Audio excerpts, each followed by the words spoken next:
யோவான் 15:8 நீங்கள் மிகுந்த கனிகளை கொடுப்பதினால் என் பிதா மகிமைப்படுவார், எனக்கும் சீஷராயிருப்பீர்கள்.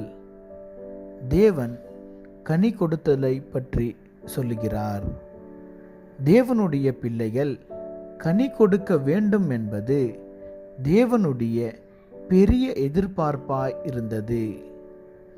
தேவனுக்காக தங்கள் திறமைகளையும் வருமானங்கள் அனைத்தையும் பயன்படுத்தும் கிறிஸ்தவர்கள் கனி உள்ளவர்களாயிருந்து தேவனுக்கு மகிமை கொண்டு வருவார்கள் என்பதை இயேசு கிறிஸ்து அறிவித்திருக்கிறார்.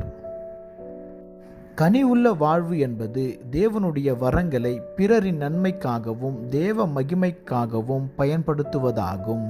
ஆமென்.